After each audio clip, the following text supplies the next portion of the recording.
അങ്ങനെ ഈ വർഷത്തിൽ ആദ്യം ഒരു കന്നഡ സിനിമ കണ്ടുകൊണ്ട് തന്നെയാണ് ഞാൻ എൻ്റെ സിനിമ കാഴ്ചകൾ ഈ വർഷം തുടക്കം കുറിച്ചത്. കന്നഡ സിനിമയാണെങ്കിൽ മലയാളം ഡബ് ഉണ്ടായിരുന്നു. 45 എന്നാണ് സിനിമയുടെ പേര്.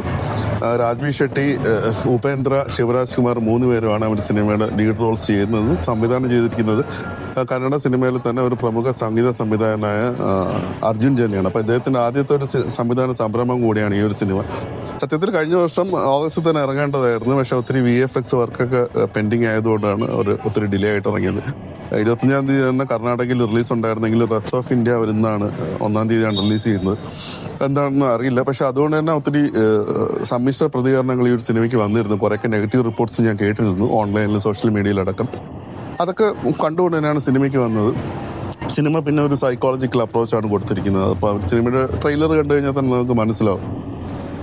പക്ഷേ സിനിമയുടെ ആദ്യ പകുതി എന്ന് പറയുമ്പോഴത്തേക്കും നല്ല രീതിയിൽ വലിപ്പിച്ചു. കാരണം നല്ല അതായത് ഒരു കഥ പറഞ്ഞു, ഒരു പ്ലോട്ട് പറഞ്ഞു, അതിനെ തന്നെ ചവച്ചു തുപ്പി അങ്ങനത്തെ രീതിയിലുള്ളൊരു ഫീലായിരുന്നു എനിക്ക് കിട്ടിയത്. ഫസ്റ്റ് ഹാഫിലുടനീളം ഉപേന്ദ്രയ്ക്കും രാജ്വി ഷെട്ടിക്കുമാണ് ഒരു കൂടുതലും സ്ക്രീൻ സ്പേസ് കിട്ടുന്നത്. രണ്ടുപേരും നല്ല രീതിയിൽ, കാരണം അവരൊക്കെ ഓൾറെഡി പ്രൂവൺ ആണ് അവരുടെ അഭിനയത്തിൻ്റെ കാര്യത്തിലായിരുന്നാലും അല്ലെങ്കിൽ സംവിധാനത്തിൻ്റെ കാര്യത്തിലായിരുന്നാലും. പക്ഷേ എഴുതി വെച്ചിരിക്കുന്നത് അങ്ങനെയാണ്. അപ്പം യാതൊരു തരത്തിലൊരു ഹൈ മൊമെൻറ്റ്സും കൊടുക്കാത്ത രീതിയിലാണ് ഫസ്റ്റ് ഹാഫ് പോകുന്നത്. ഫസ്റ്റ് ഹാഫിന് അവസാനമാണ് ശിവരാജ് കുമാറിൻ്റെ എൻട്രി വരുന്നത്. എന്തുകൊണ്ടോ നമുക്ക് ഓൾറെഡി നമ്മളിങ്ങനെ മനസ്സുമെടുത്തിരിക്കുന്ന ഒരു സമയമുണ്ട്. അദ്ദേഹത്തിൻ്റെ എൻട്രിയും കാര്യങ്ങളൊക്കെ കുറേ നല്ല രീതിയിൽ തന്നെ വർക്കൗട്ട് ആയിട്ടുണ്ട്. സെക്കൻഡ് ഹാഫിലേക്ക് എത്തുമ്പോഴത്തേക്കും പിന്നെ 3 പേർക്കും ഒരേപോലെ രീതിയിലുള്ള ഒരു ഇമ്പോർട്ടൻസ് ആണ് കൊടുക്കുന്നത്. സത്യം പറഞ്ഞു കഴിഞ്ഞാൽ ശിവരാജ് കുമാറിൻ്റെ പോർഷൻസ് ഒക്കെയാണ് കൂടുതൽ ഈ ഒരു സിനിമ അല്പമെങ്കിലും ഒന്ന് രക്ഷിച്ചെടുക്കുന്നത് എന്ന രീതിയിലാണ് എനിക്ക് തോന്നിയത്. പിന്നീട് അങ്ങോട്ട് ഓക്കെ, സെക്കൻഡ് ഹാഫിൽ പിന്നെ കുറച്ചൊക്കെ ഒരു നല്ലൊരു മൊമെൻറ്റ്സ് കിട്ടുന്നുണ്ട്. കാരണം നമുക്ക് അപ്പുറത്തേക്ക് മനസ്സിലായി നമ്മുടെ ഒരു സിനിമ പറയുന്ന ഒരു തീം ഇതാണ്, ഇതിങ്ങനെയാണ്. കാരണം ഫസ്റ്റ് ഹാഫിൽ അത്രത്തോളം നമുക്കിങ്ങനെ സ്പൂൺ ഫീഡ് ചെയ്താണ് പോകുന്നത്. സെക്കൻഡ് ഹാഫിൽ എത്തിക്കുമ്പോഴത്തേക്കും ഓട്ടോമാറ്റിക്കലി നമുക്ക് അവർ കുറേ കാര്യങ്ങളെല്ലാം കണക്റ്റ് ആവും. ഗരുഡ പുരാണം എന്നുള്ള ഒരു സംഭവത്തിനെ കുറിച്ച് ഒരു സിനിമയിൽ ഉടനീളം റെഫറൻസ് വരുന്നുണ്ട്. ഒത്തിരി കാര്യങ്ങൾ നമുക്കാണെങ്കിൽ ഗരുഡ പുരാണത്തെ കുറിച്ച് അറിയാത്തൊരു വ്യക്തിയാണെങ്കിൽ ആ ഒരു കാര്യത്തിനെ കുറിച്ച് നമുക്ക് ഇങ്ങനെ എഡ്യൂക്കേറ്റ് ചെയ്യുന്ന പോലെയാണ് കുറേ കാര്യങ്ങൾ പറഞ്ഞു പോകുന്നത്. അപ്പം ഈ ഒരു സമയത്ത് നമുക്ക് ഗരുഡ പുരാണം അല്ലെങ്കിൽ ഒരു സിനിമയിൽ ഇങ്ങനെ റെഫറൻസ് വരുമ്പോഴത്തേക്കും നമുക്കെല്ലാം പെട്ടെന്ന് ഓർമ്മ വരുന്നത് അന്യൻ എന്ന സിനിമയായിരിക്കും. എനിക്കതാണ് ഓർമ്മ വന്നത്. പക്ഷെ ആ ഒരു സിനിമയിൽ ആ ഒരു കാര്യങ്ങൾ ആ ഒരു സിനിമയിൽ ഇടയ്ക്ക് റെഫറൻസ് ആയിട്ട് വന്നിട്ട് അത് നല്ല രീതിയിൽ ആ ഒരു എന്താ പറയുക ഓഡിയൻസിനെ കണക്റ്റ് ആവുന്നത്, ഇമോഷണലി നല്ല രീതിയിൽ വർക്കാവുന്ന കാര്യങ്ങളൊക്കെയാണ് ആ സിനിമയിൽ കണ്ടത്. പക്ഷേ ഇവിടെ എത്തുമ്പോഴത്തേക്കും കുറേ കൂടെ എഡ്യൂക്കേറ്റ് ചെയ്യുക ഒരു പ്രേക്ഷകനെ, അങ്ങനത്തെ രീതിയിലാണ് ഈ ഒരു ഇത് പോകുന്നത്. എന്നിരുന്നാലും സെക്കൻഡ് ഹാഫിലേക്ക് കുറേയൊക്കെ കാര്യങ്ങളൊക്കെ വർക്കൗട്ട് ആയിട്ടുണ്ട്. പക്ഷേ ഓവറോൾ എനിക്കൊരു ആവറേജ് അനുഭവം മാത്രമാണ് എനിക്കൊരു സിനിമ സമ്മാനിച്ചത്. പിന്നെ ഇതൊരു കന്നഡ സിനിമ ആയതുകൊണ്ട് തന്നെ ഒത്തിരി കന്നഡ സിനിമകളിലെ കുറച്ച് റെഫറൻസ് കാര്യങ്ങളൊക്കെ വരുന്നുണ്ട്. ചിലതൊക്കെ എനിക്ക് വർക്കായി. ഇപ്പം ഇതിനകത്ത് തന്നെ രാജ്വി ഷെട്ടിയുടെ തന്നെ സിനിമയായ അപ്പം അദ്ദേഹം സംവിധാനം ചെയ്ത ഗരുഡഗമന വൃഷവാഹന, ആ ഒരു സിനിമയുടെ കുറച്ചൊരു റെഫറൻസ് വരുന്നുണ്ട്. കസ്തൂരി നിവാസ എന്നൊരു പഴയ ഡോക്ടർ രാജ്കുമാറിൻ്റെ അദ്ദേഹത്തിൻ്റെ ഒരു ഐക്കോണിക് ആയിട്ടുള്ള ഒരു സിനിമ ഉണ്ട്. അപ്പോൾ ആ ഒരു സിനിമയുടെ റെഫറൻസ് വരുന്നുണ്ട്.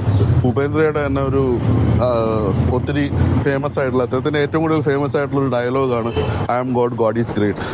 ആ ഒരു സംഭവം വരുന്നുണ്ട്. പക്ഷെ അദ്ദേഹമല്ല പറയുന്നത് എന്നുണ്ട്.